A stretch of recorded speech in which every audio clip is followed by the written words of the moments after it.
Mabuti naming Diyos, aming Ama, Ikaw ang may takda ng lahat ng bagay dito sa ibabaw ng lupa, maging man sa universe, Panginoong Diyos. Sa oras na ito, aming ka pong tinataas. Sama-sama kami na nagpupuri, papasalamat sa iyo sa kabutihan mo sa bawat isa amin. Salamat sa kalakasan, sa buhay, sa provision, Panginoon, na pinagkaloob mo sa bawat isa, at magiman sa mga bagay pa na ipagkakaloob mo sa amin. O Diyos, patuloy mong sinusugo ang iyong salita. Upang kami ay hubugin, kami ay palaguin, patibayin, Panginoon, upang higit pa na maging katiwala, Panginoon, ng iyong mga salita. Sapagkat kagaya ng mga salita, Panginoon, na naisulat sa Biblia, na kung kami mapagkakatiwalaan sa maliit na bagay, kami ay pagkakatiwalaan din naman sa mga malalaking bagay, Panginoong Diyos. At yan po ang aming dalangin, Panginoon, sa gabing ito. Patuloy ka pong magturo, patuloy ka pong mangusap, at pagpala sa bawat isa amin. Kaya sa oras na ito, Lord, walang ibang dalangin ng iyong lingkod, ay mangusap ka lamang po, magturo sa amin at magpala, Panginoong Diyos, sa bawat isa. Gamitin mo, hallelujah, ang buhay na ito na iyong tinalaga sa dakong ito, para magbahagi din naman ng iyong salita. Unang-una na, Panginoong Diyos, aming pastor, kasama ang fivefold ministry, Panginoon, na mga ginagamit mo sa dakong ito, para ipahayag, para palaguin, para patibayin ang mga mananampalataya mo, Panginoong Diyos, sa dakong ito. Ay mangyari nawa, Panginoon, ang iyong Espiritu ay patuloy mong isugo sa aming kalagitnaan. Patuloy mo kami, Panginoon, na abutin, patuloy mo kaming pagpalain, Panginoon. Sapagkat yan po ang aming patuloy na dalangin sa iyo habang kami pumaparito. Pabalik-balik, Panginoon, di kami magsasawa, Panginoong Diyos, habang may pagkakataon, pagtitipon. Hayaan, Panginoon, na mailaan namin ang buhay na ito sa paglilingkod sa iyo, sa pagbibigay ng kapuran sa iyo, habang kami tinuturuan, habang dinadala mo kami, Panginoong Diyos, sa sukat ng pananampalataya na yung tinalaga rin naman sa bawat isa amin. Kaya sa oras na ito, Lord, hallelujah, aming dalangin sa iyo ang lahat ng mga bagay na ito. Gamitin mo ang iyong lingkod, gamitin mo pang mangusap, gamitin mo ang kanyang labing putik, Panginoon, para ipahayag lamang ang iyong salita na iyong inihanda na sa bawat isa amin, buhat pa magkaroon pa ng pasimula, Panginoon. Kaya sa oras na ito, amin po itong tinataas sa iyo, Panginoon. Pagpalain mo po ang bawat isa, maging man ang mga makikinig, maabot nito, Panginoon, ay hayaan, Lord, na sila ay pagpalain. Kaya sa oras na ito, Panginoon, amin lamang ito pinagkakatiwala sa iyo. Sa pangalan mo, aming Panginoong Kristo Jesus. Can we say amen? Ating palakpakan natin, Panginoon. Amen.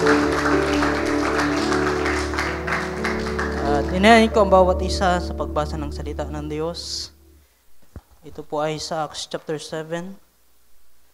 Bago po kayo magsiupo, ay sa Acts chapter 7 verse 21 hanggang verse 22 lang muna, mga kapatid.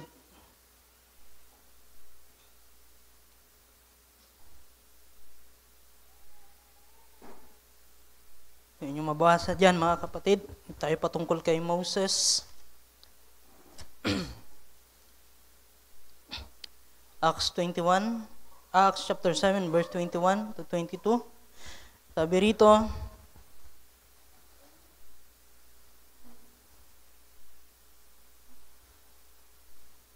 so ito lang muna. Sabi rito, and when he was cast out, Pharaoh's daughter took him up and nourished him for her own son. And Moses was learned in all the wisdom of Egyptian, and was mighty in words and in deeds. Can we say amen to the word of God?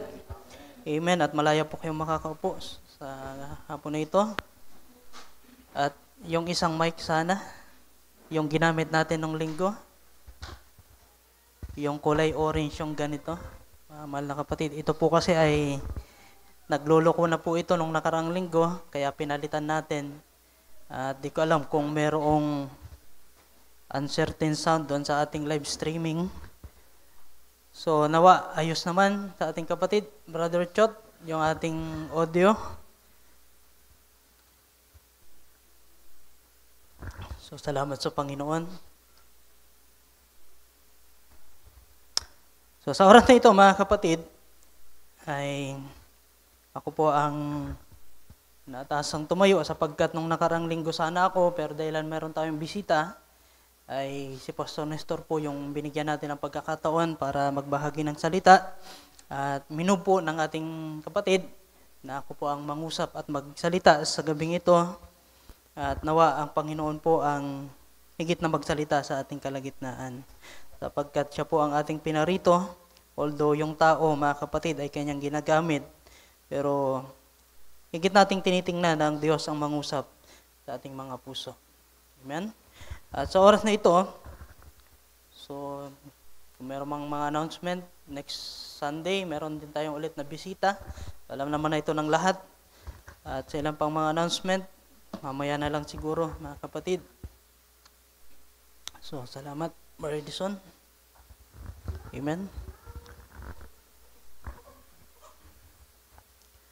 So dito po mga kapatid ay bibigyan po natin ng pamagat ang ating pag-uusapan na ito ay mayroong pamagat po na nagsasabi valuability and availability.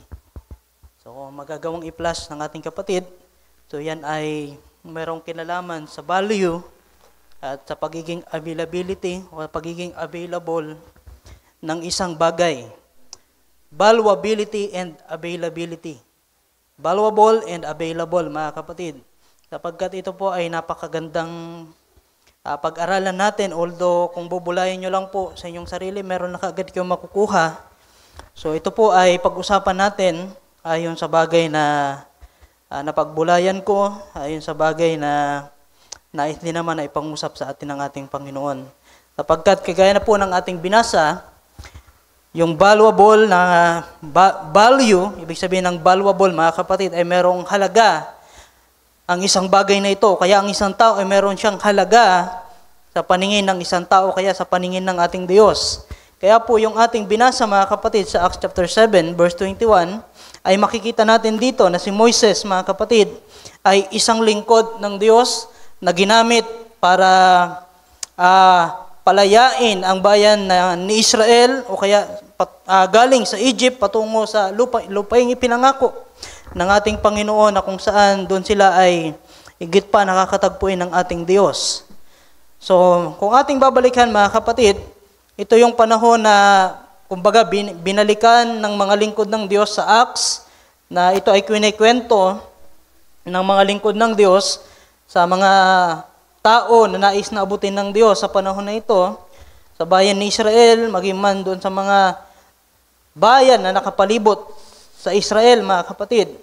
At kung ating babalikan ang bagay na ito po ay pagpapahayag ng mga lingkod ng Diyos, na dito nga po ay nabanggitan o kaya nabanggit si Moises, na kung titingnan natin sa verse 20, atras lang tayo ng kaunti, mga kapatid, ay makikita po natin dito na si Moises, mga kapatid, ay isinilang. Sabi dito sa verse 20, ng panahong yaon ay pinanganak si Moises at siya'y totoong maganda at siya'y inalaga ang 3 buwan sa bahay ng kanyang ama. At nang siya'y matapon, dahilan meron niyang decree na pinalabas o kaya pinatupad, mga kapatid, ang paraon doon sa lugar ng Ehipto, ay nagawa, mga kapatid, na doon gagawin na ipapatay yung mga bagong silang na anak, at dahilan itinalaga ng Diyos si Moises, siya ay nakaligtas. At sabi rito, so verse 21, at nang siya ay matapon, ay pinulot siya ng anak na babae ni Paraon. So alam natin yung kwento. At siya ay inalaga ang gaya ng sariling anak niya at tinuruan si Moises sa lahat ng karunungan ng mga Ehipsyo at siya ay may kapangyarihan sa kanyang mga salita at magawa. So yun ay isang bagay na maaaring makita natin na value sa kalagayan bilang sa pagkatao ni Moises, mga kapatid. Sapagkat anumang bagay na ating natututunan, anumang bagay na ating nagigain, na-earn, mga kapatid, habang tayo nandito sa ibabaw ng lupa, ito ay magiging value sa bawat isa atin. At nagiging valuable ang isang tao dahilan sa bagay na kung anong meron siya. Alam ko naman, na-agree kayo sa bagay na ito. Halimbawa, yung isang kapatiran, isang youth, ay tila bagay yung pagpapahalaga mo sa Kanya ay bilang kapatiran lang, pero nang ipadama ng Diyos sa iyo na siya ang piliin mo bilang mapapangasawa, nagkakaroon ito ng pagbabago sa pagpapahalaga mo sa Kanya. Diba? Dahilan merong nangyayari. Ibig sabihin, pinapahalagan mo na yung isang tao dahilan meron ka nang nakikitang mas higit pa kaysa sa bagay na nakita mo dati. So, ganun po yung pagpapakita, mga kapatid. So, alam ko na napakarami na pwede nating tingnan para yung isang tao ay magkaroon ng value sa paningin natin. So, pwede bang pauna lang yung medyo madilim kasi sa inyo, mga kapatid. So, inon ko yan kanina, ganyan muna, pero di ko alam na hindi nyo ginalaw yung ilaw natin. In-alternate ko, mga kapatid. Kaya medyo madilim, so siguro walang nakapansin. Doon yan lahat. Sige, paon na lang siguro, Bardante. Sige, okay, salamat. Salamat sa Panginoon. So, yun po, mga kapatid, ang isang bagay na pwede natin makita na habang ang isang tao ay lumalaki, lumalago, tumatanda, habang siya ay nagkakaroon ng karanasan sa buhay na ito, habang tayo ay nandito sa ibabaw ng lupa, dumadami yung bagay na karanasan natin at nadadagdag sa atin. Nagiging valuable tayo, mga kapatid, base sa karanasan na ating nararanasan habang tayo naglilingkod sa Panginoon. Pero meron tayong maaaring makita dito na bago pa man tayo isilang, bago pa man tayo makaranas ng napakaraming karanasan, mayroon na tayong halaga sa paningin ng ating Panginoon. Amen? At yung halaga na yan na nakikita ng Diyos sa atin, ay hindi lang dapat ang Diyos ang makakita niyan, mga kapatid. Sapagkat kailangan na makita rin natin ito, na tayo ay mahalaga sa paningin ng Diyos, at dapat makita natin, maunawaan natin, ano ba yung bagay na mahalaga sa akin na nakikita ng Diyos. Dahilan alam natin na yung value na ito ay dapat itong mahayag. Dapat itong makita. Dapat itong magmanifest sa atin. Dahilan kung value lang ito sa paningin ng Diyos at wala namang nagbabago sa buhay natin, walang nadaragdag sa buhay natin, ito ay hindi pa naabot yung sukat na nais na ipaabot sa atin ng ating Panginoon. Kaya nga kung titingnan natin, mga kapatid, sa Ephesians chapter 4, ay ibinigay ng Panginoon nang siya ay umakyat, ibinigay ng Panginoon ng 5 kaloob na ito para saan, mga kapatid? Acts chapter 4 verse 12, makikita natin dito. Di ba? Verse 12. So, alam na natin yan, yung fivefold ministry. Para saan? For the perfecting of the saints, for the work of the ministry, and for the edifying of the body of Christ. So, mayroong ibinigay ang Diyos. So, alam natin, mahalaga na tayo sa paningin ng Diyos. Pero bakit kinakailangan pa niyang ibigay yung 5 kaloob na ito? Diba? Para tayo ay mag-grow, para tayo ay umabot sa kasakdalan na ipinaabot na ng Diyos, nakita niya, ng una pa, na ito ay maabot ng bawat isa atin.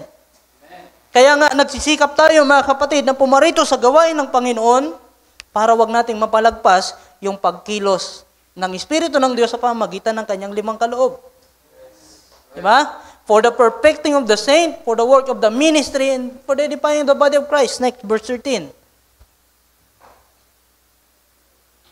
Till we all come in the unity of the faith. Diba? Pero wala pa tayo niyan, pero aabutin natin yan. At sa panahon na pagka naabot na natin yan, diyan masasabi ng Diyos na tunay na yung value ng anak na ito, na aking itinalaga before the foundation of the world, ay nakikita na at mahahayag na, mga kapatid. At kapag ka nahayag na ito, sa uling mga araw na ito, ano na yung mangyayari? Kagaya ng isang perlas, mga kapatid, kagaya ng example ni Pastor Nestor nung nakaraan, na yung baso na kanyang pinapahalagahan, nang ito ay mahulog sa putik, di niya alam kung bakit, anong kadahilanan, nang ito ay kanyang makita, ay baso ko ito, hinugasan niya, mayroong sentimental value at kung ano-ano pang value, mga kapatid. At nang ito ay maging malinis na, kinuha niya ulit ito. At ito ay kanyang magagamit, mga kapatid. So, meron tayong mga bagay na pag-uusapan, mga kapatid. Bigyan natin ng paglilinaw o kaya bigyan natin ng pagpapalawak ng isang bagay. Paano ba ito masasabing mayroong value ang isang bagay? Di ba? Meron tayong maiisip, napakarami. Pero ayon lang din, mga kapatid, sa aking nakita, So, nakapag-search po ako mga kapatid, dahilan makakatulong naman ito sa atin. Paano ba nakikita na yung isang bagay ay mayroong value? So, kung kayo po ay nagbo-browse sa YouTube o kaya sa Facebook, meron kayong makikita. Unang-una, pwede nyo makita si Boss Toyo, mga kapatid. Dahilan meron doon dinadala sa kanya, doon sa kanyang programa, merong dinadala sa kanya na isang bagay na minsan yung nagdadala ng bagay na ito ay hindi alam kung ano yung value ng kanyang ibebenta kay Boss Toyo dahilan mas mahalaga sa kanya yung pera. Di ba? Bakit mo ibebenta yung isang bagay kung mahalaga sa iyo yung bagay na yun kaysa sa pera? Di ba? Ibig lang sabihin, mga kapatid, mas mahalaga sa iyo yung pera kaysa doon sa bagay. Parang ganon, mga kapatid. Dahilan hindi mo po ibebenta yung isang bagay kung ito ay mas mahalaga sa iyo kaysa sa pera na matatanggap mo kapalit ng bagay na yon, mga kapatid. Kaya wag po nating ipagpalit yung isang mas mahalagang bagay kaysa sa mga bagay na meron dito sa ibabaw ng lupa. Dahil kapag ginawa natin yon, iba yung isipin ng Diyos o kaya iba yung isipin ng tao na makakita sa iyo na yung bagay na ito, na yung ipinagpapalit, bakit kaya pinagpalit ito ng taong ito? Di ba? Hindi mo magagawang ipagpalit ang isang bagay kung naiintindihan mo na ito ay mahalaga. Unang-una sa Diyos at mahalaga din sa mga tao na naglilingkod sa Diyos. Amen. So, meron yung pawn shop na ito ni Boss Toyo, mga kapatid, pero ito ay nakuha lang niya din, mga kapatid, doon sa original na Pawn Star, doon sa Amerika. So, kung kayo nanonood ng bagay na ito, maintindihan nyo po, mga kapatid. At meron itong mga tinitingnan, meron itong mga pamantayan, paano pinipresyohan yung isang bagay. So, meron akong nakita, mga kapatid, merong tinatawag na intrinsic value, market value, sentimental value, and functional value. So, base lang ito sa akin na search. Pero makakatulong, mga kapatid, para tayo ay magkaroon din ng kaunting kaalaman paano ba nagkakaroon ng value yung isang bagay. Paano ba ito tinitingnan? So una, doon sa intrinsic value, mga kapatid, ay mayroong tinatawag na quality. So yung quality ng isang bagay at dapat kapag yung isang bagay na dinala ng isang tao, pinapakita sa iyo, dapat yung titingin din ng bagay na ito ay eksperto.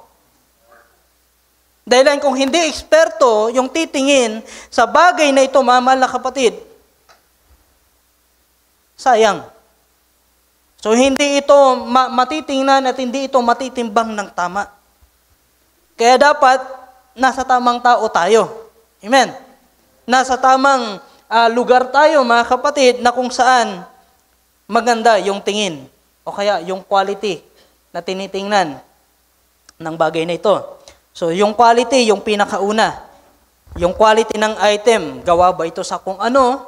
So, para makita natin ito, titingnan natin sa spiritual. Wala tayong ibang titingnan kundi ang salita ng Diyos. Amen? Para ma-reflect natin kung ito ba ay quality o hindi. So, salita ng Diyos ang gagamitin natin. Word test natin, mga kapatid. So, yung quality, pangalawa, yung rarity nito, mga kapatid. Rare ba yung bagay nito? Habang ito ay walang kapareho, mas mahal yung value nito. Di ba? Kagaya natin, mga mananampalataya. Lahat tayo rito, pare-parehas na mananampalataya. Pero iba-iba yung kalagayan natin. Rare tayo, meron tayong rarity, mga mahal na kapatid, sa paningin ng Diyos. Meron tayong pagkakaiba-iba. Di ba? Kaya hindi pala dapat tayo nagko-compare. Hindi tayo kino-compare yung sarili natin sa iba. Dahil iba yung pagkatawag ng Diyos sa atin kaysa sa iba yung pagkahubog sa atin, iba yung pinagdaraanan natin, pero meron din tayo makukuha kapag nagko-compare tayo. So walang masama, yung positibong bagay, yung tatanggapin natin kahit nga negatibo, may feedback pa rin, mga kapatid. At kailangan ito. So yung rarity ay pangalawa. At pangatlo, yung condition. So, yung item o kaya yung condition ng item, mga kapatid, kung ito ba ay damage o kaya ito ay gumagana. So, meron itong kaakibat, mga kapatid, na value. Kung hindi naman na gumagana yung isang bagay, mas magiging mura yung kanyang value sa paningin ng tumitingin, mga kapatid. At yung value naman ng market value na tinatawag, ay dito papasok yung supply and demand, mga mahal na kapatid. So yung demand, sabing market value, pagka binenta mo ito, halimbawa sa panahon natin ngayon, yung bigas naging 20 na lang, mga kapatid. Paano ba ito nangyari? Kung hindi natin naaralin bakit naging 20 yung bigas, ibabas natin yung gobyerno, mga kapatid. Diba? Pero dahilan nangyari, mayroong mga proseso itong naganap. Ano ba yung mga ginawa ng gobyerno, mga kapatid? So dapat alamin din natin yan bago tayo magsalita ng kung ano-anong mga bagay, dahil baka nagsalita tayo, maging mangmang tayo sa paningin ng mga tao na nakakaalam. Di ba? So yung demand, kung mataas ba yung demand, so siyempre magiging mahal yung isang bagay.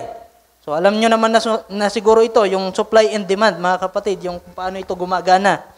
So, how readily available is the item? So, yung supply, kapag madami yung supply, kaunti yung demand, di ba? Magiging mura yung isang produkto. So, at meron ding binabanggit yung comparable sales. So, what have similar items sold for in the past? So, kukumparahin yung presyo na naibenta nung mga nakaraan. So, yun po yung sa market value, tatlong bahagi din. At dito naman, mga kapatid, sa pangatlong bahagi, sentimental value, so daanan lang natin ito. Una ay yung emotional attachment mo sa isang bagay na ito. Diba? Yan yung sentimental value, yung emotional attachment. Ano ba yung kahalagahan ng bagay na ito? Yung emotion ba nito? Sino ba yung nagbigay nito? Bakit ba mahalaga sa iyo yung bagay na ito? Dahilan yung nagbigay nito ay mahalaga din sa iyo. Ba? Kahit nga yung nililigawan mo dati, kahit supot ng candy, pwede mong itago. Dahilan mahalaga sa iyo yung nagbigay sa iyo. Di ba? So, example lang yun, mga mahal na kapatid. So, emotional attachment. At yung pangalawa ay personal significance. So, is the item important to you or someone else? So, halos nagkahalo na, mga mahal na kapatid. So, yung functional value na ating tiningnan kanina, yung condition ay halos nandito na.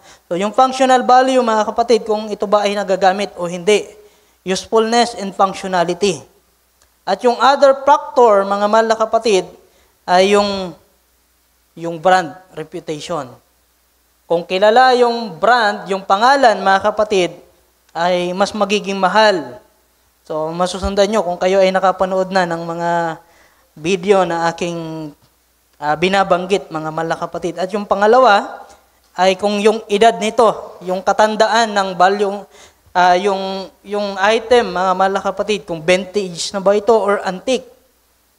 At kinakailangan para ito ay masabing matagal na ito ay narinig ko din doon sa taong ito, na aking binanggit kanina, yung salitang provenance.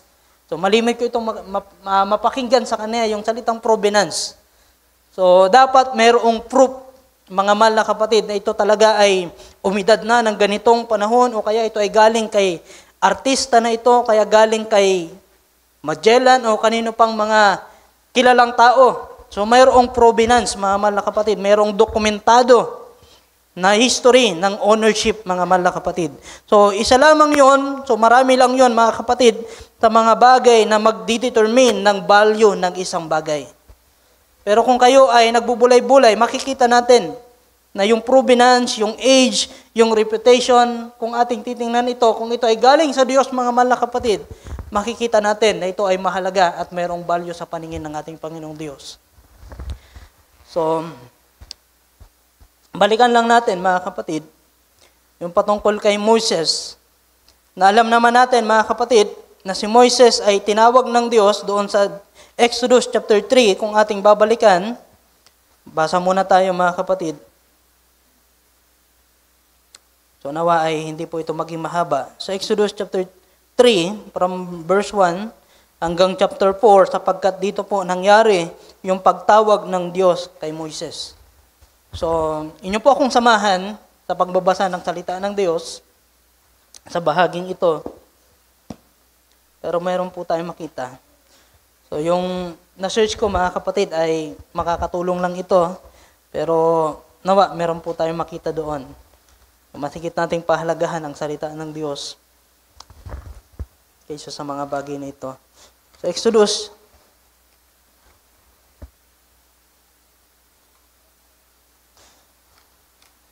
chapter 3, mga kapatid, mababasa natin. From verse 1, ito yung account na kung saan si Moises ay unang mababasa sa Biblia.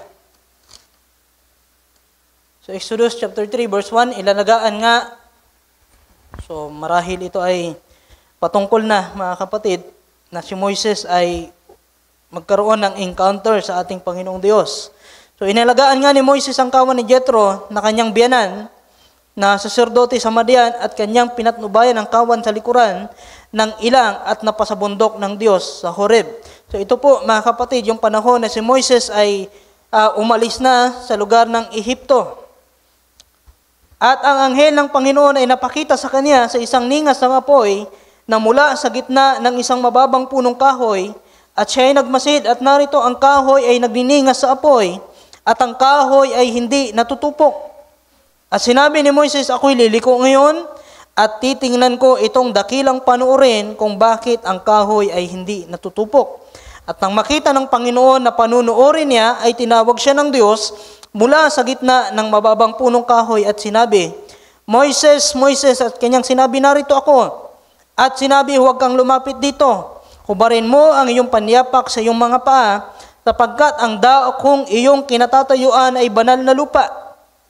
Bukod dito ay sinabi ako ang Diyos ng iyong ama, ang Diyos ni Abraham, ang Diyos ni Isaac, at ang Diyos ni Jacob. At si Moises nga ay nagtakip ng kanyang muka sapagkat siya'y natakot na tumingin sa Diyos. So yun po yung unang pagkakataon mga kapatid na ma-encounter ni Moises ang Diyos na may lalang ng langit at ng lupa. So, para makita po natin yung direksyon ng ating pinag-uusapan, mga kapatid, na si Moises yung pinakaunang tao na ating may example sa ating paksa na ito, valuability and availability. So, alam natin na si Moises ay mayroong mga degree na tinanggap o kaya naranasan, mga kapatid, habang siya ay tinuturuan sa bayan ng Ehipto. Di ba? Alam natin yung history. So pinapakita lang mga kapatid na si Moises ay hindi basta-bastang tao. At hindi talaga siya basta-bastang tao mga kapatid, sapagkat ang Diyos mismo ang tumawag sa kanya para gawin yung isang dakilang bagay na paglilingkod sa Panginoong Diyos. Dahilan hindi mo ma-encounter ang Diyos kung wala kang halaga sa paningin ng Diyos. Kaya mga kapatid, nais na suguin ng Diyos si Moises. Napakaraming mga pinangusap dito, pero laktawan lang natin. Dito tayo sa Exodus chapter 4. Mauubos yung oras natin pag binasa pa natin yan. So, simulan ulit natin sa verse 1. At si Moises ay sumagot at nagsabi, Datapat narito hindi nila paniniwalaan ako, ni didinggin ang aking tinig. Sapagkat kanilang sasabihin ng Panginoon ay hindi napakita sa iyo. So parang makikita natin dito mga kapatid, nais sumunod ni Moises sa Panginoon. Pero mamaya meron tayong makikita bakit nais niyang tumanggi sa Panginoon. At sinabi sa kanya ng Panginoon, ano iyang nasa iyong kamay? At kanyang sinabi isang tungkod. At kanyang sinabi, ihagis mo sa lupa. At kanyang inihagis sa lupa. At naging isang ahas. At si Moises ay tumakas sa harap ng ahas. Sinabi ng Panginoon kay Moises, iunat mo ang iyong kamay at sunggaban mo sa buntot. At kanyang inuunat ang kanyang kamay at kanyang hinawakan at naging isang tungkod sa kanyang kamay. Verse 5. So ito ay ginagawa ng Diyos para ipakita ng Diyos na yung mga bagay na ito kapag ginawa ni Moises ay paniniwalaan siya ng mga tao. Na siya ay isang tao na mayroong value sa harapan ng Diyos na pwedeng gamitin ng Diyos para sila ay palayain sa bayan ng Ehipto. Dahilan kung yung taong susuguin ng Diyos para sila ay palayain sa pagkakaalipin ay hindi karapat-dapat na tao, although siya ay available, ngunit wala namang value na makikita ang tao sa kanya, hindi siya pakikinggan ng mga Israelita. Di ba? Kaya kinakailangan na yung gagamitin ng Diyos ay mayroong makaranasan. Na ito ay sinubok, mga kapatid. Nagkaroon na ng proof na yung taong ito ay karapat-dapat na gamitin ng Diyos para palayain ang bayan ni Israel. Di ba? So, alam natin yung kwento na yon, mga kapatid. Patuloy lang natin. Upang sila'y maniwala na ang Diyos ng iyong mga magulang, ang Diyos ni Abraham, ang Diyos ni Isaac, at ang Diyos ni Jacob ay nagpakita sa iyo. Di ba? Paano ka paniniwalaan kung wala kang pruweba? Paano ka paniniwalaan kung wala kang kakayahan? Dahil ang alam ng bayan ni Israel, ang Diyos na kanilang pinaglilingkuran ay isang makapangyarihang Diyos. Amen. Hindi basta-bastang Diyos, mga kapatid. Right. Hindi kagaya ng mga ribulto na walang magagawa, na kanilang niyuyukuran, kanilang pinaglilingkuran. Wala namang magagawa sa kanila, mga kapatid. Salamat na lamang dahil ang pinalaya tayo ng Diyos sa paglilingkod. Amen. Sa mga Diyos-Diyosan na yan, mga kapatid. Hallelujah. At sabi pa rito, sinabi pa sa kanya ng Panginoon, ipasok mo ang iyong kamay sa iyong sinapupunan at kanyang pinasok ang kamay niya sa kanyang sinapupunan at ng kanyang ilabas ay narito, ang kanyang kamay ay may ketong na maputing parang niyabe. Verse 7. At kanyang sinabi, pasok mo ulit ang iyong kamay sa iyong sinapupunan at kanyang ipinasok uli ang kamay niya sa kanyang sinapupunan at ng kanyang ilabas sa kanyang sinapupunan ay narito, nagsauling gaya ng kanyang dating laman. So alam natin, mga kapatid, na dumaan yung napakaraming panahon na yung ketong na ito ay walang lunas. Ang Diyos lamang ang pwedeng magpagaling nito, mga kapatid. Pero sa panahon kasi natin, meron na itong medication, meron na itong lunas, mga kapatid. Verse 8, at mangyayari na kung sila ay hindi maniniwala sa iyo,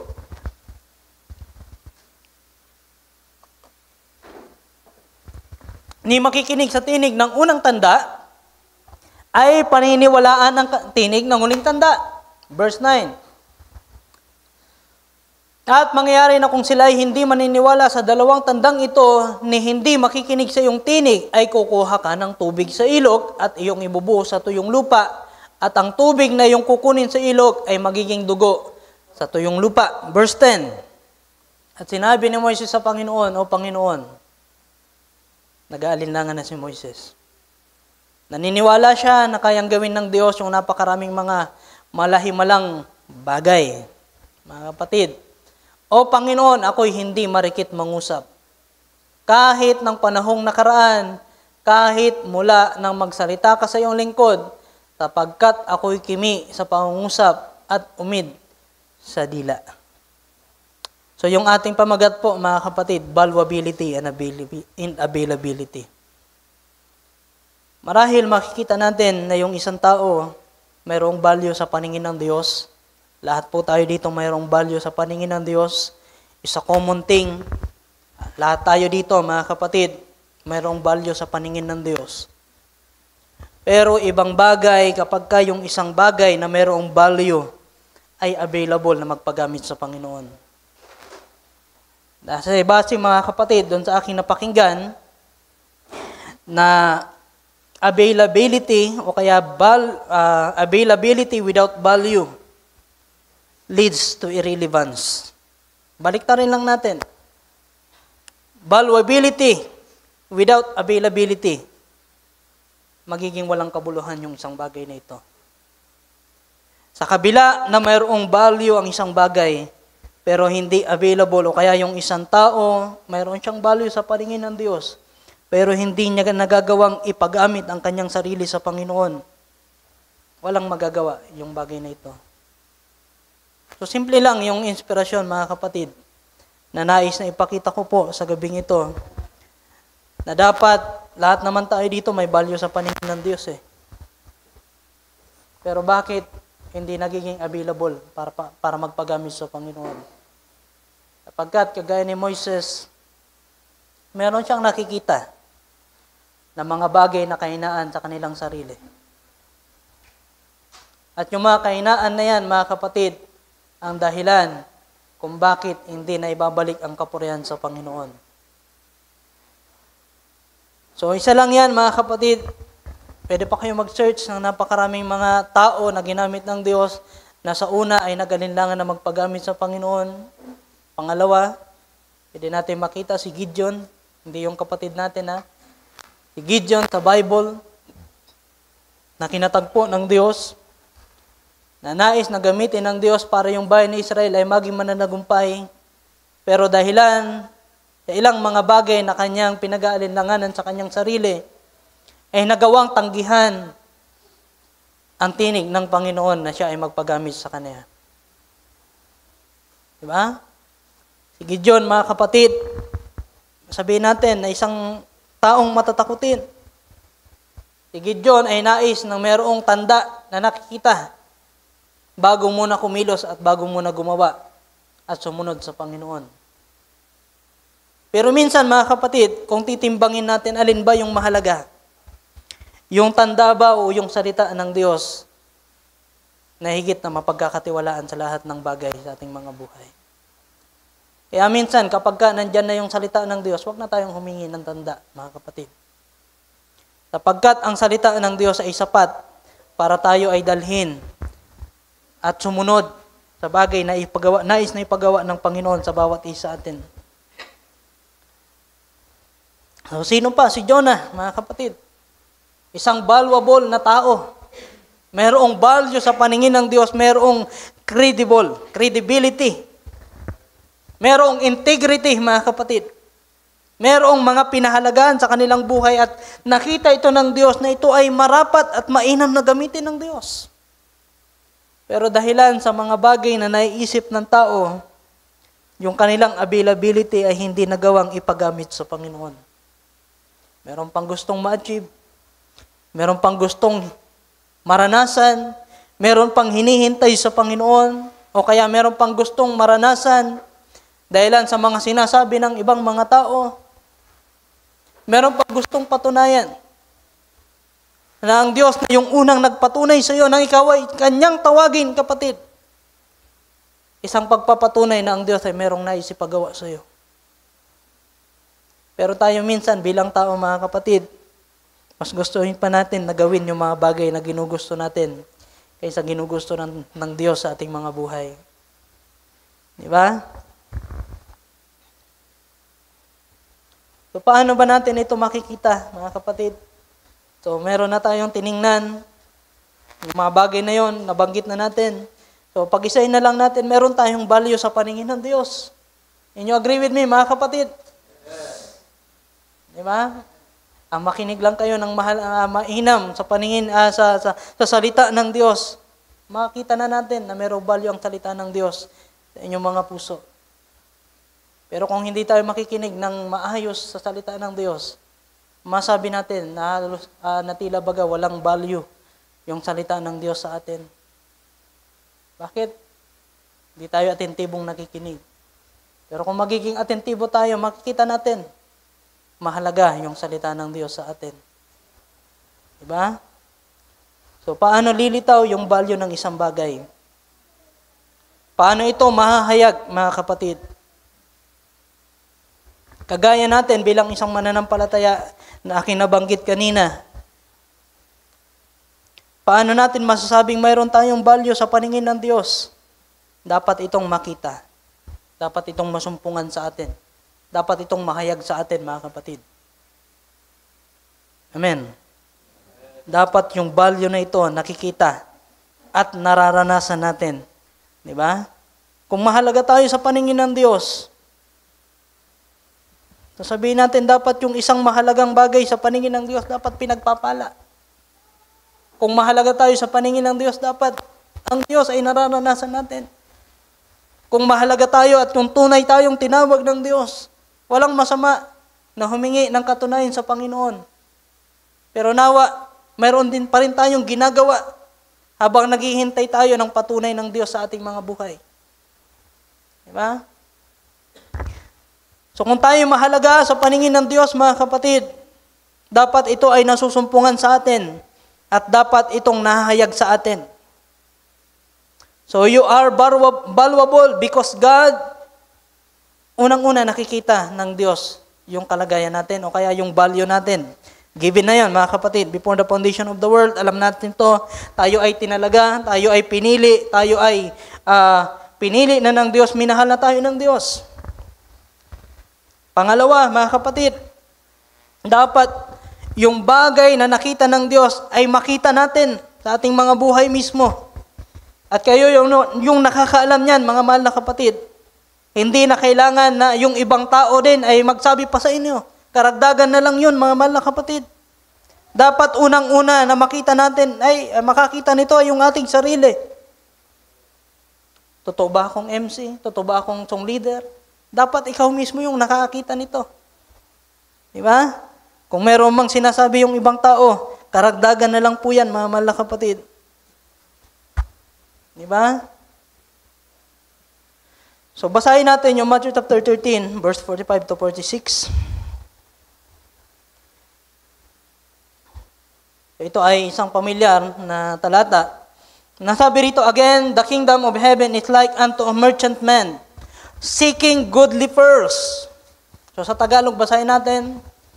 Gayon din naman, ang kaharian ng langit ay katulad ng isang taong nangangalakal na humahanap ng magagandang perlas. So, inalin tulad yung kaharian ng langit sa isang perlas, mga kapatid. Verse 46, at pagkasumpong niya ng kaharian ng langit, ano yung kanyang ginawa?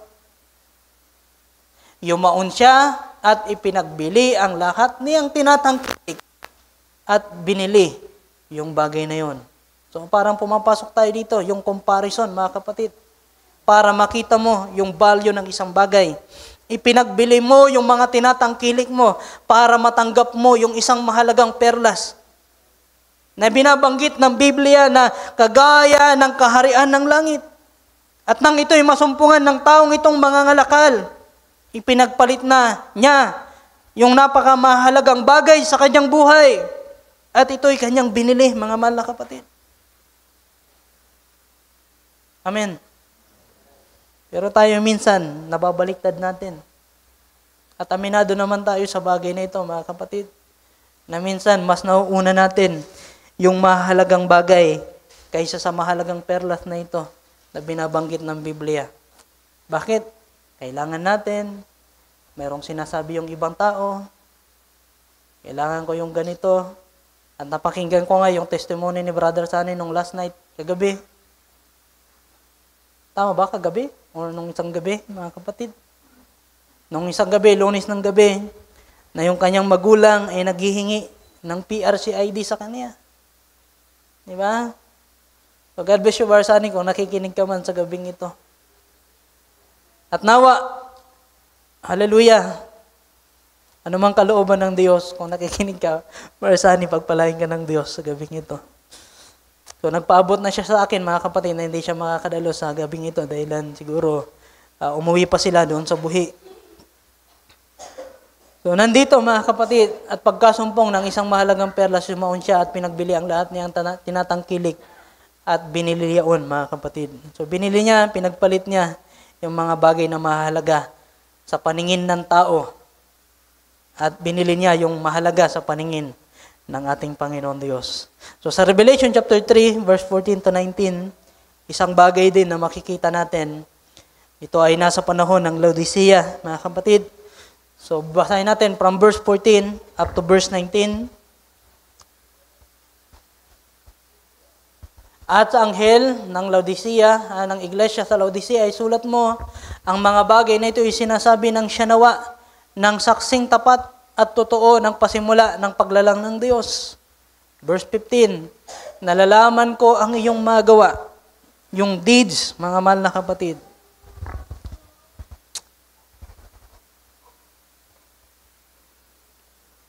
Sabi rito, nalalaman ko ang iyong magawa na ikaw ay hindi malamig o mainit man.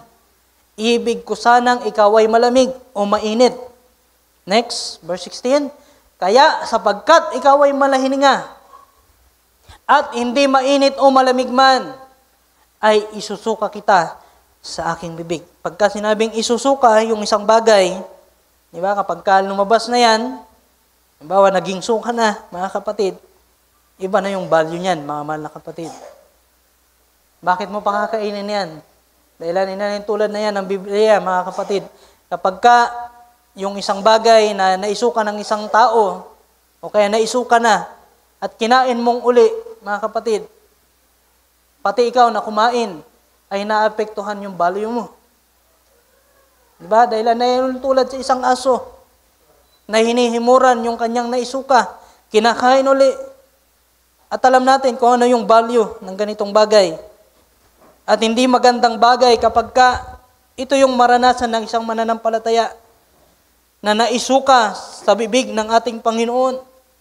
Verse 17, kaya sapagkat sinasabi mo, so ito na yung pagtingin ng tao sa kanyang sarili, ako'y mayaman at nagkamit ng kayamanan, at hindi nangangailangan ng anuman, at hindi mo nalalamang ikaw ang aba at maralita at dukha at bulag at hubad.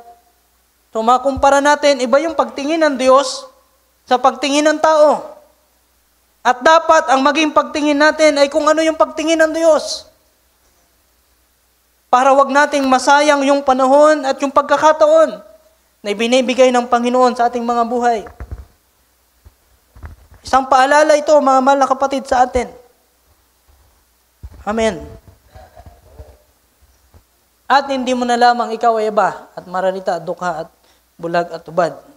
Verse 18, ito na yung payo ng Panginoon, pinapayo ko sa iyo na ikaw ay bumili sa akin ng gintong dinalisay ng apoy upang ikaw ay yumaman, at ng mapuputing damit upang iyong may suot, upang huwag mahayag ang iyong kahiyahiyang kaubaran, at ng pangpahid sa mata na iyong ipahid sa iyong mga mata upang ikaw ay makakita. So mayroong sinabi ang Biblia, I counsel thee to buy of me gold tried in fire. Ano ba yung gold tried in fire na yan, mga mahal na kapatid? Ano ba yung sinasabi ng Panginoon? Dahil ang ating Panginoon yung nangungusap sa bahaging ito, na pinapayuhan tayo, na bilhin natin yung gintong dinalisay sa apoy, mga mahal na kapatid. At merong sinabi ang Biblia, dito, mga mahal na kapatid, sa sulat ni Apostol Pedro, sa unang aklat, sa unang kabanata, sabi rito sa verse 7, that the trial of your faith, being much more precious than of gold that perisheth. Diba? Yung pagsubok sa ating pananampalataya na mas mahalaga kaysa sa mga ginto na kumukupas sa ibabaw ng lupa. At yung binanggit ng Panginoon na gold, mga mahal na kapatid, doon. Diba? Doon sa Revelation chapter 3, balikan ulit natin. Sabi rito, buy of me gold tried in fire, that thou mayest be rich, upang ikaw ay yumaman sa paningin ng Diyos. Diba? Na inalin tulad ng Panginoon. Sabi ng Apostol Pedro, mga kapatid, na yung pananampalataya mo ay higit pa sa mga ginto na kumukupas dito sa ibabaw ng lupa. Pero doon sa langit, yung ginto na tinutukoy ng Panginoon, hindi yun kumukupas, hindi yun lumilipas, mga mahal na kapatid. Yun ay mahalaga na dapat magkaroon tayo nito. Di ba? Tinubok na sa apoy. At ito yung pamantayan ng Diyos na makikita yung isang tao na mayaman sa kanyang paningin. Ano pa yung sumunod? Isang damit na maputi, white raiment, that thou mayest be clothed, and that the shame of thy nakedness do not appear, and anoint thine eyes with eye salve, that thou mayest see. Amen. So tingnan natin, mga kapatid, ano ba yung binabanggit dito na mahalaga sa paningin ng ating Panginoon, na mayroong value sa kanyang paningin. So balikan lang natin yung 1 Peter chapter 1, basahin natin ito, mga kapatid. So dito sa verse 2, mababasa po natin, o kaya verse 1 na lang, simulan natin from verse 1 to, up to verse 9.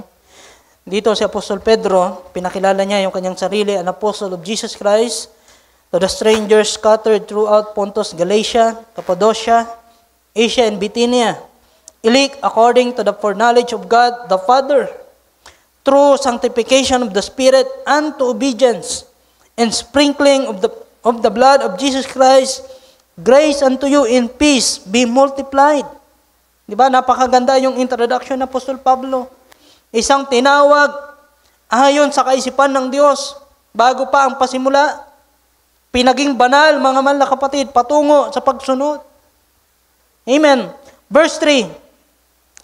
Blessed be the God and Father of our Lord Jesus Christ, which according to His abundant mercy has begotten us again unto a lively hope by the resurrection of Jesus Christ from the dead.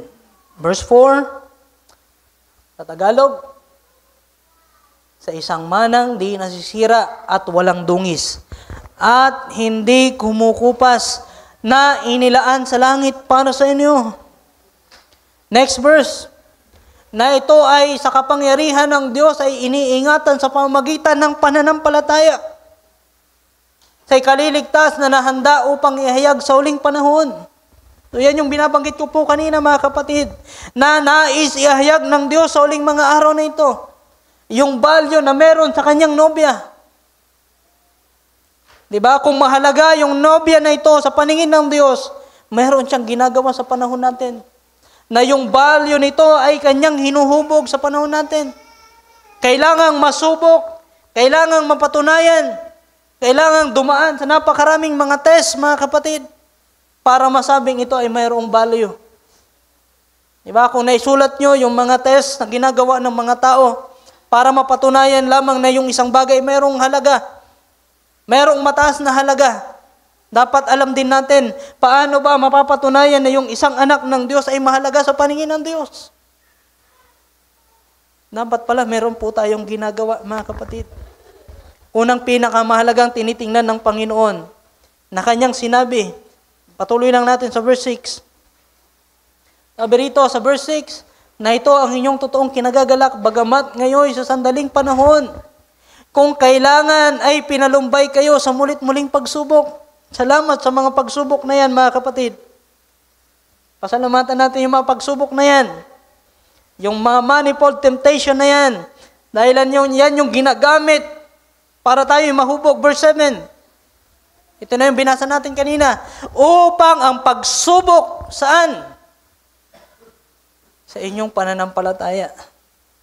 That the trial of your faith, being much more precious than of gold that perisheth, though it be tried with fire. Diba? Yung mga fire na yan, yung mga pagsubok, mga bagay na nararanasan natin para palitawin yung totoong tayo. Yung mahalagang tayo na naisubugin ng Panginoon, na ito yung nakita niya before the foundation of the world. Amen. Na yung isang mananampalataya, na nung hindi pa nakakakilala sa Panginoon ay magagalitin, yung isang taong hindi pa nakakilala sa Panginoon ay gumagawa ng mga bagay na hindi mabuti, ay dumanas ng napakaraming mga pagsubok, temptation, para alisin yung mga bagay na hindi tama sa kanyang buhay at palitawin ng Diyos yung mga bagay na karakter na nais niyang makita sa uling mga araw na ito. Hallelujah. Sabi pa rito, mga kapatid, though it be tried with fire, might be found unto praise and honor and glory at the appearing of Jesus Christ. Diba? Para ito daw po ay mahayag sa muling pagparito ng ating Panginoon. Sabi pa rito sa verse 8, whom having not seen ye love, in whom, though now you see Him not, yet believing, ye rejoice with joy unspeakable and full of glory, receiving the end of your faith, even the salvation of your soul. So, nais ko lang pong basahin sa inyo, mga kapatid, ang isang quote ng prophet na kung may type ng ating kapatid,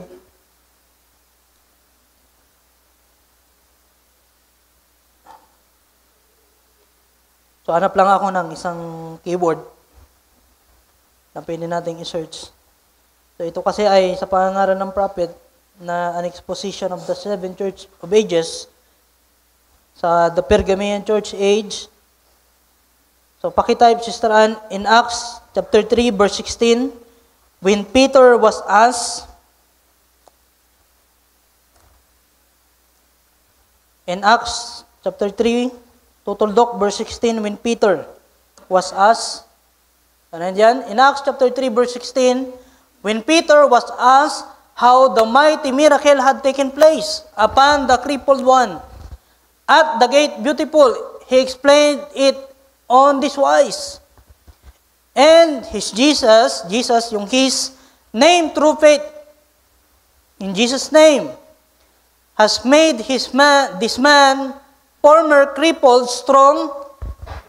Yeah, the faith which is by Him, ang ating Panginoon, has given him the perfect soundness in the presence of you all. See, there it is. Jesus' name. In Jesus' faith brought about the miracle. So, pinapakita ng prophet, mga kapatid, na yung pananampalataya ng Panginoon ang nagdala sa taong ito para ito ay gumaling. Peter did not claim it. Hindi daw claim ni Pedro na yun ay yung kanyang pananampalataya. It was his own human faith any more than he claimed that it was his own name. So ito ay sa pangalan ng Panginoon. He said that Jesus' name used in the faith which is from Jesus performed the great work. So sa pangalan ng Panginoon ay nagawa yung dakilang gawa na ito. This faith is what the Lord was speaking about in Revelation chapter 2 verse 13. Sabi doon, mga kapatid, pwede ba nating basahin yung Revelation chapter 2 verse 13 na mababasa dito, mga kapatid? Balikan lang natin yan mamaya para makuha natin yung sinasabi ng prophet. I know thy work, where thou dwellest, even where Satan's seat is. And thou holdest fast my name, and hast not denied my faith, sabi ng ating Panginoon. So alin daw yung hindi i-deny ng mga mananampalataya doon sa panahon na yun? Yung pananampalataya ng ating Panginoon. Ito yung binabanggit ng prophet na has not denied my faith. Balikan natin yung quote. Dahil ang sinasabi rito, mga kapatid, gusto lang ipakita, although alam na natin ito, gusto ko lang din itong bigyan ng panahon sa oras na ito, mga kapatid, na makita natin na ang tinitingnan dito ay yung pananampalataya ng Panginoon. Dahil ang sabi rito, it was His faith. It was not faith in Him. So hindi daw yung pananampalataya sa Panginoon, kundi dapat yung makita daw ay yung pananampalataya ng Panginoon, hindi yung pananampalataya sa Panginoon. Meron po kasing kaibahan yung of sa in, mga mahal na kapatid. But it was His own faith that He had given to the believers. So yung pananampalataya daw ng Panginoon na ibinigay sa mga mananampalataya. So alam naman na natin ito. Di ba? Na yung tinitingnan ng Panginoon, ng Diyos ay yung pananampalataya ng Panginoon na tinanggap ng bawat isa atin. Napakinggan na rin natin ito, na wala tayong sariling pananampalataya.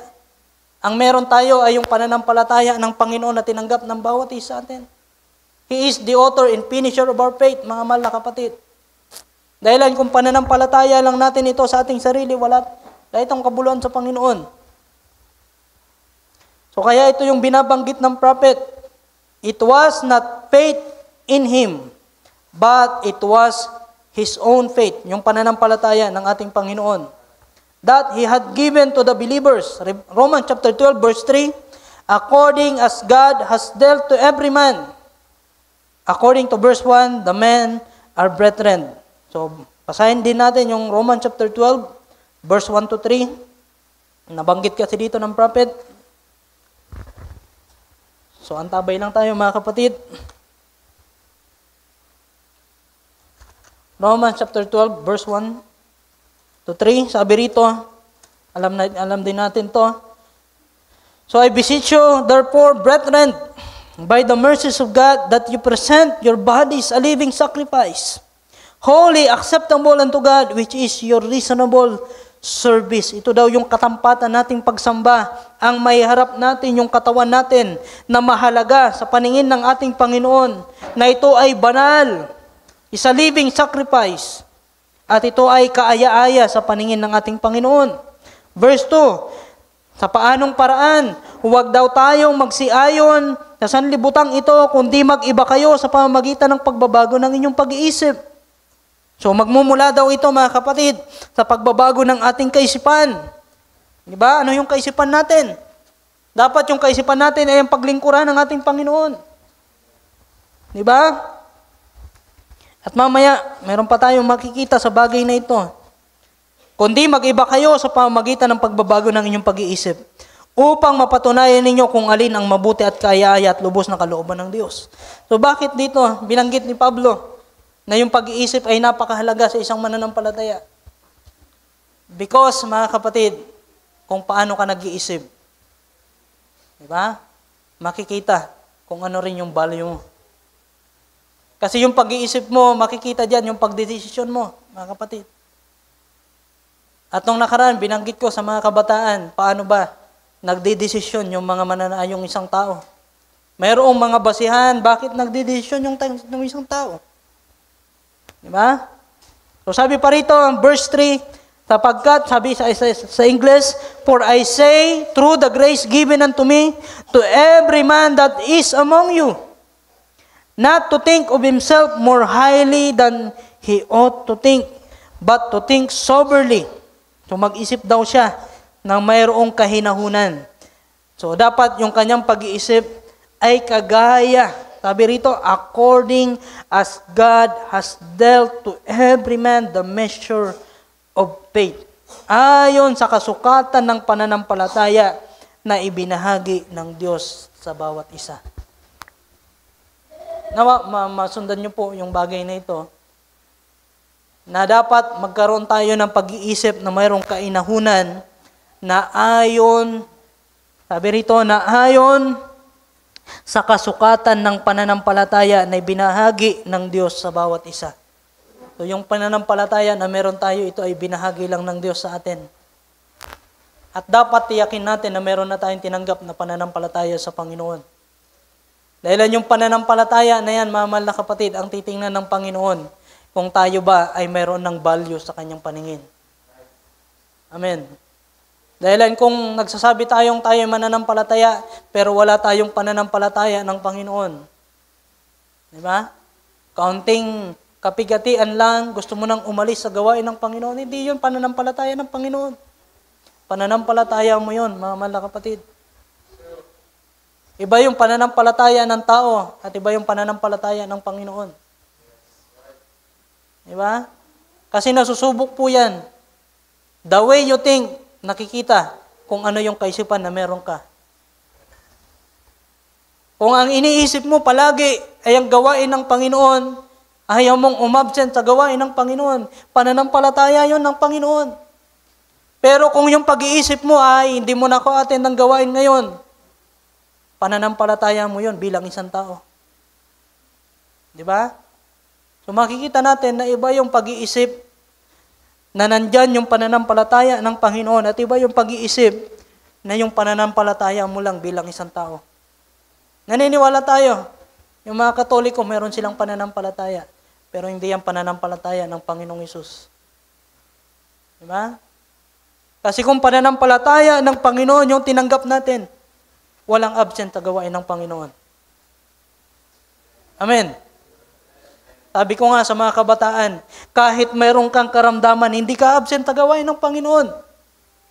Amen.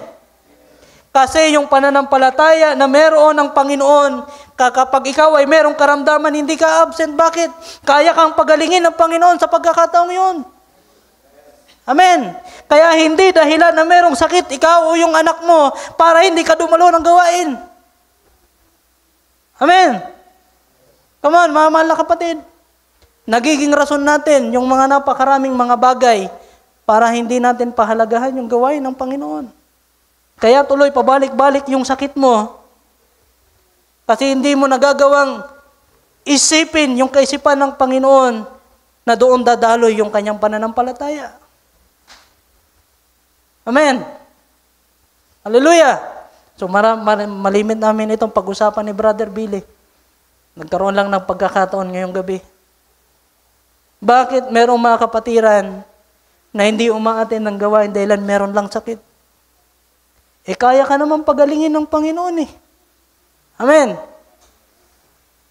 Bakit hindi nagagawang ilapit ng mga mananampalataya yung kanilang sarili habang sila ay merong karamdaman sa Panginoon na siya yung kayang magpagaling sa atin? Di ba? Sa halip, nagagawa yung pananampalataya ng Panginoon sa atin, hindi nakagagawa dahilan inilalayo natin yung sarili natin sa pagkilos at paggawa ng Panginoon. Di ba? Sa mga bagong panganak, apektado. Hindi atin ang gawain kapag kagabi kasi maagmukan. Sorry to say this, mga kapatid. Hindi yun yung dahilan para hindi kayo umatin ng gawain. Mas minamahal nyo yung inyong anak kaysa pagmamahal sa Panginoon. Tama ba, mga mahal na kapatid? Hindi ko naman ito inisip na sabihin sa gabing ito, pero nawa ang Diyos ang inyong makita. Dahil kung ako yung makikita nyo, hindi nyo na ako papansinin mamaya. Di ba? Nawa ang makita natin ang Diyos ang nangungusap sa atin sa gabing ito. So, ayon sa kasukatan ng pananampalataya na ibinagi ng Diyos sa bawat isa. Baka sabihin nyo ba, ikaw naman kasi Brother Chad, yung bahay mo, nandyan lang sa likod eh. Diba? Kung manakman si Sister Roslyn, hindi naman mahahamugan kasi ilang hakbang lang, nandyan ka na sa gawain eh. Hindi po ganun yun, mga kapatid. Rason na lang yun ng tao. Ang Diyos ang may hawak ng ating mga buhay. Amen? Kung ang pananampalataya na tinanggap natin ay sa Panginoon, walang imposible sa Panginoon. At yan yung mahalaga na binabalyo ng ating Panginoon. Bakit? Ano yung kanyang sinasabi pa, mga kapatid? So, iwanan ko lang ito according as God. Sabi sa Tagalog, basahin natin, mag-isip tayo na mayroong kahinahunan ayon sa kasukatan ng pananampalataya na tinanggap natin sa Panginoon. Pero kung hindi pa talaga ganoon, kinakailangan na ipahayag muna ito ng Panginoon sa atin. Nang sa ganoon, matanggap natin ito, na ito ay galing sa Panginoon. At Tagalog, Sister Ann.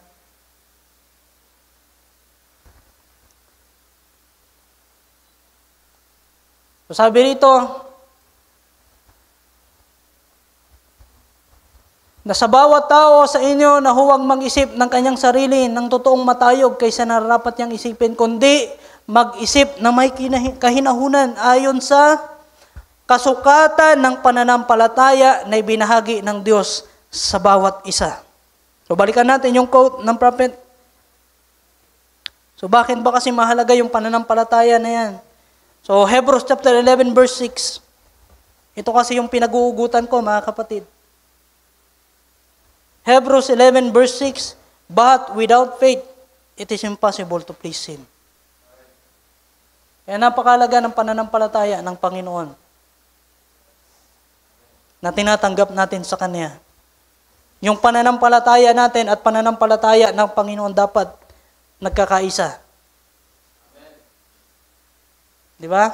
Meron tayong pananampalataya pero iba kapag yung pananampalataya ng Panginoon yung gumagawa sa buhay natin. The mind of Christ, mga mahal na kapatid. Yan yung value na nais na makita ng Panginoon. Yung kahalagahan ng value ng pananampalataya ng Panginoon. Sabi niyan, but without faith it is impossible to please Him. For he that cometh to God must believe that He is, and that He is a rewarder of them that diligently seek Him. Kaisipan po yan ng Panginoon. Hebrews 11 verse 6. Kahit wag na, Sister Ann, doon na lang. Sabi rito, sa Romans chapter 12 verse 3, doon sa ating quote, according as God has dealt to every man, according to verse 1, the men are brethren, na mayroong measure of faith, na yun nga, yung nandun sa verse 3. Ephesians chapter 2 verse 8, by grace are you saved through faith, and that faith is not of yourself. Diba? Hindi yan yung pananampalataya natin. By grace you are saved through faith. And that faith is not of yourself. It is a gift of God. And it also says in James chapter 2 verse 1, my brethren, notice he too is talking to brethren, have not the faith of not in. Hindi daw yung pananampalataya, have not the faith of, kundi, or you're not in our Lord Jesus Christ. So basahin natin yung James chapter 2 verse 1 para makita natin yung sinasabi ng prophet. James chapter 2 verse 1.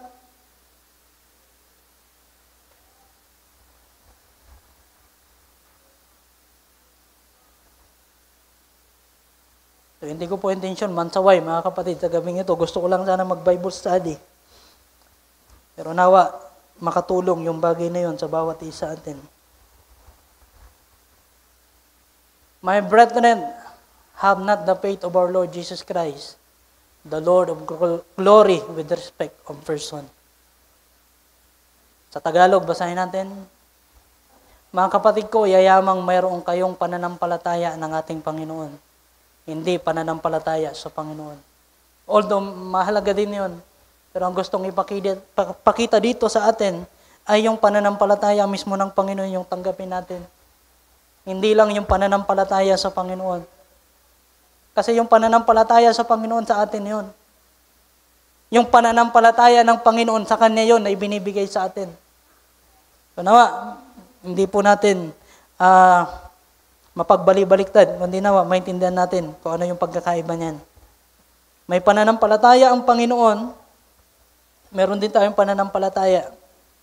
Kapag kayan kumikilos at hindi po yan nagkakaisa, mga kapatid, meron po yung kaibahan.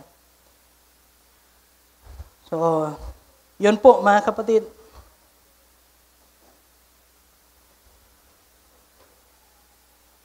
So, Ephesians chapter 2, verse 8, yung binasa ng prophet, doon sa quote, For by grace you are you saved through faith, and that not of yourselves, it is the gift of God. So, ito ay kaloob ng Panginoon. Yung kaligtasan, mga kapatid.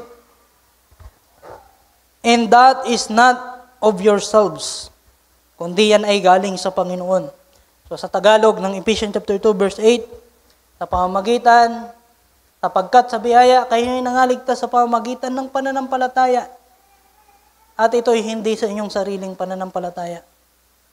Hindi pananampalataya ito ng Panginoon na kumikilos kapag ka ito'y tinanggap natin, kanyang biyaya. So paano natin pinapahalaga ng ating sarili? Kung tayo ay mahalaga sa Panginoon, so, pinapahalaga natin ang ating sarili sa paraan na kung paano natin ito tinitingnan, mga kapatid. So, para makita natin na mayroong halaga, dapat mag-reflect po ito sa salita ng ating Panginoon. O ang value, yung halaga na mayroon tayo, ay dapat galing sa Panginoon, hindi galing lang sa sarili natin.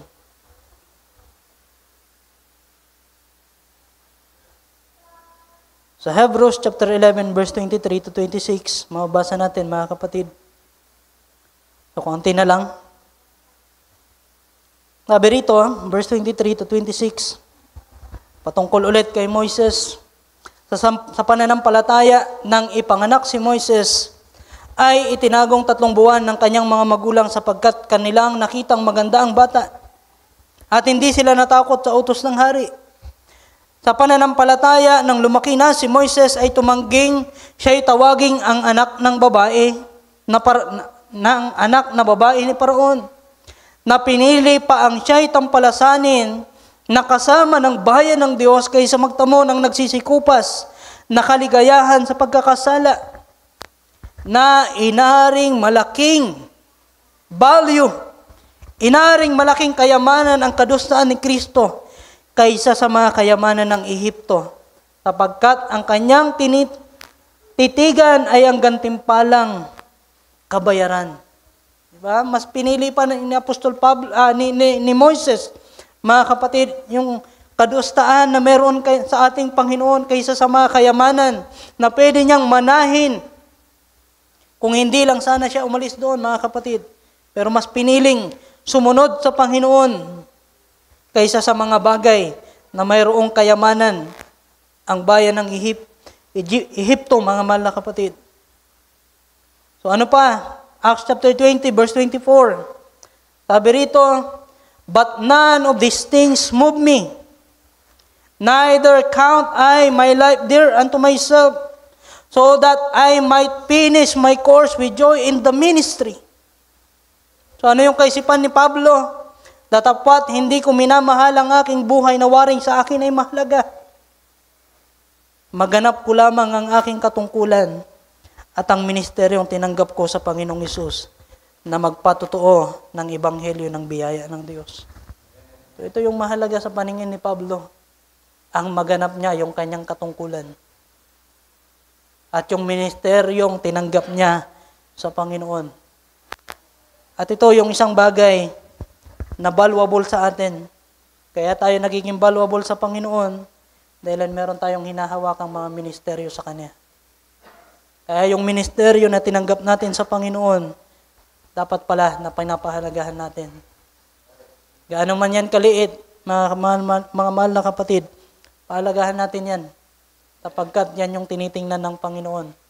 The way na ginagawa natin ito, the way na pinapahalagahan natin ito, yun, mga mahal na kapatid, ang magsasabi kung meron ba tayong value sa paningin ng Panginoon. Alam ko, lahat tayo mayroong ministeryo sa katawan ng ating Panginoon. Alam nyo yan sa inyong mga sarili. Kung hindi nyo man alam, hanapin natin sa salita ng Panginoon. At kung ano yung binalagay sa puso natin, yun yung gawin natin, mga kapatid. Amen. Sapagkat yan yung gustong ipagawa sa atin ng ating Panginoon. Naalala ko na naman yung sinabi ng ating pastor. Matagal na, nung nandun pa tayo sa kabila, kapag ka meron kang nakitang basura, hindi yan pinakita sa iyo kung hindi yan ipapagawa sa iyo para pulutin mo yan. Diba? Kapag ka nakita mo na merong dumi, walang ibang magagawa niyan para alisin yan, kundi ikaw rin mismo. Diba? Ini-impart sa atin yung pagtingin ng Diyos para gawin natin yung isang bagay. So our true value, mga mahal na kapatid, are much appreciated if we are in the right place or in the Lord's place. Alam ko, marami na rin kayo napakinggan na pangangaral na ganyan. Mas na-appreciate yung isang value ng isang bagay kapag ka nasa tamang kalalagayan ito. Diba? Kung sinasabi mong ikaw ay mananampalataya, mahalaga ka sa paningin ng Panginoon. Pero sa panahon ng gawain, wala ka doon. Tama kaya yung lugar mo? Hindi. Diba?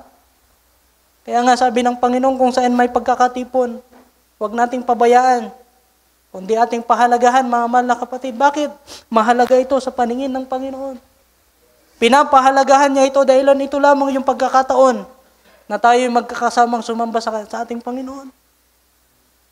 Yung mga mananampalataya na katulad mo, pinapahalagahan yung gawain. Mag-isip ka kung wala ka doon. At iba yung pinapahalagahan mo. Di ba? Valuable ka nga, pero hindi ka naman available. Wala rin. Sayang. Di ba? So, meron kasing faking value na pinapakita ang kaaway sa mga tao. Kapag ka hindi nila nakita yan sa salita ng Diyos, hindi nila makikita na yan pala yung value na nais na makita ng Diyos sa buhay ng isang mananampalataya. Diba?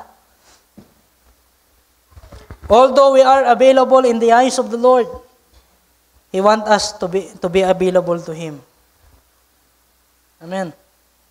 Although tayo ay mayroong halaga sa paningin ng Diyos, nais pa rin niya na maging available tayo sa Kanya. So, quotation ulit, mga mahal na kapatid. Huling quote, tayo magtatapos. Sa pangangaral ng prophet na love. So, pakitype, I asked my wife not long ago. So, nawa, meron po tayo nakuha.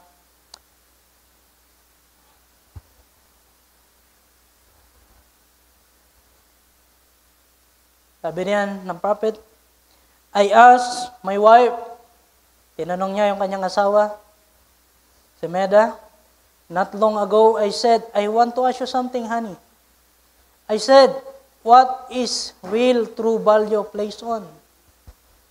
What is real true value placed on? Saan daw nakalagay yung totoong value I believe I told you that though, the other night, what the true value is.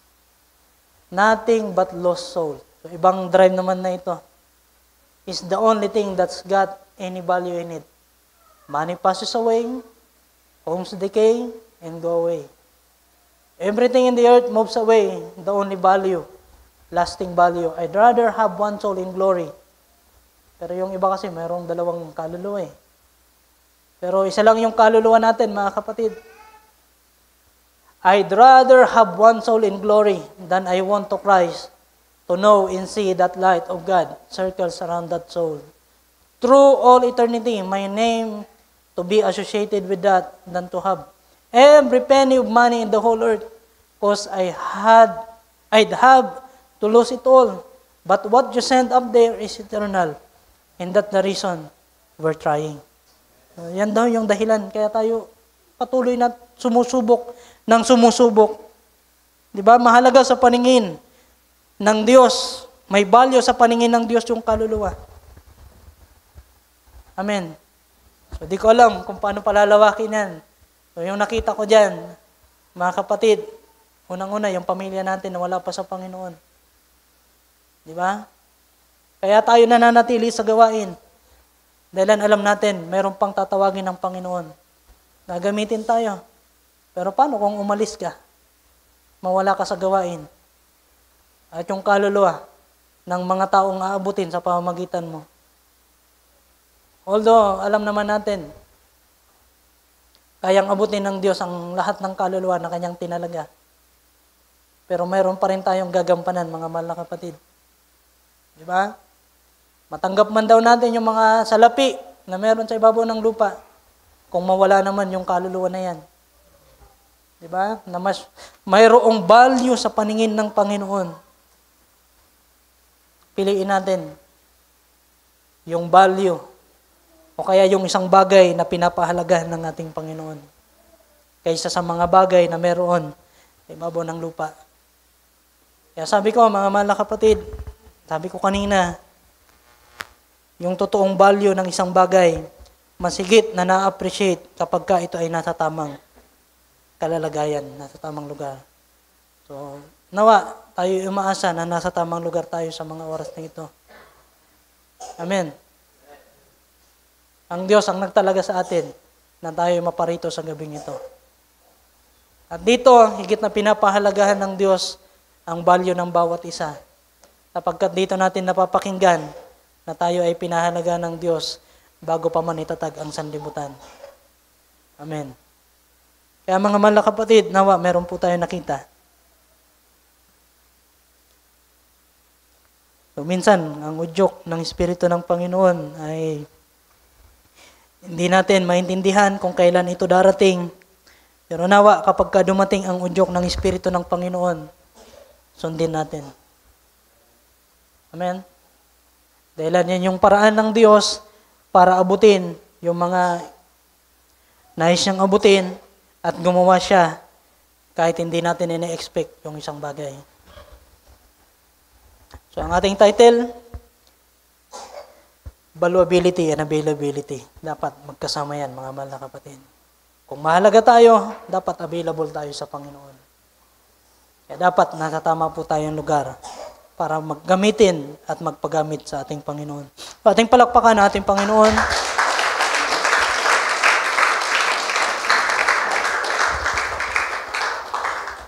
Tayo po ay magsitayo. Pansumandali, mga mahal na kapatid. Dahil ko pong tayo ay yumuko minsan pa, bago po natin ibigay sa ating pastor. Hallelujah.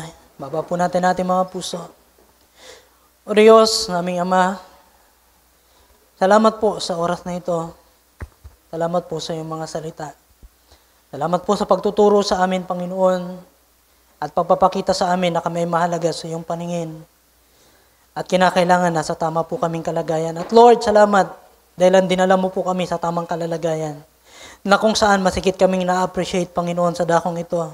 Sapagkat lahat po kami dito ay mayroong value sa iyong paningin. At yung meron pa man, Panginoon, na mga nasa labas o hindi pa man tinatawag na mayroong value sa iyong paningin, Lord, kagaya ng sinabi ng prophet, ito ang kanyang nakita na yung mga kaluluwa ay mahalaga sa iyo. Gamitin mo kami, Panginoon, para akayin pa ang mga kaluluwang ito. Ikaw ang tumawag pa sa kanila, Panginoon. Gamitin mo pa ang bawat isa. At sa oras na ito, Panginoon, nawa, nakatulong ang mga salitang ito para makita namin kahit munting bagay na nais mong ipakita sa bawat isa ay makatulong nawa ito, Panginoon. At yung mayroon pa mang karagdagan, Panginoon, pagpapalawak sa bagay na ito. Mamaya, pagsusog ng aming kapatid at sa mga araw pa na darating, Panginoon, higit ka pang magpapalawak at magtuturo sa amin. Higit mo nawa itong ipahayag sa amin, Panginoon. At nang sa gayon, ito ay higit pa naming pahalagahan ang pagkatawag na meron ng bawat isa amin. O Diyos, sa oras na ito, lubos ka po naming pinapasalamatan. Salamat po. Salamat din po sa paggamit mo sa iyong lingkod. Kung meron mang mga kalabisan, Panginoon, patawad mo. Kung meron mang kakulangan, Lord, hallelujah, ikaw po ang magpuno. Kung meron mang mga salita na nakasakit sa aking mga kapatid, Lord, kung ito ang kalooban mo, mangyari nawa, Panginoon. At hayaan nang makita ikaw na nangungusap. At ikaw na nagtuturo, Panginoon. Ikaw ang naglalagay ng kaisipan sa iyong mga lingkod. At ikaw din naman ang naglalagay ng kalakasan, ng confidence para ito ay pahayag, Panginoon. Dahilan kung kami lamang sa aming mga sarili, pwedeng wag na lang namin itong sabihin para hindi na kami makasakit. Pero dahilan, ito ang salita mo, Panginoon. At nais mong ipahayag sa panahon at napapanahon. Mangyari nawa, Panginoon, na ito ay makatulong. At ikaw din po ang magpagaling. Hallelujah, sa puso ng bawat isa amin. A pure heart, Panginoon, kagaya ng amin nawit kanina, ang nais po ng bawat isa amin. Dalisahin mo kami, ituwid mo kami, Panginoon, at nais mong ituwid ang bawat isa amin. Mangyari ang iyong kalooban sa buhay ng bawat isa. May balik namin sa iyo ang lahat ng papuri at pasasalamat. At tanging pangalan mo, aming Panginoong Kristo Jesus. Can we say amen? Ang binibigay sa ating kapatid. God bless you. God bless you all, mga mahal na kapatid.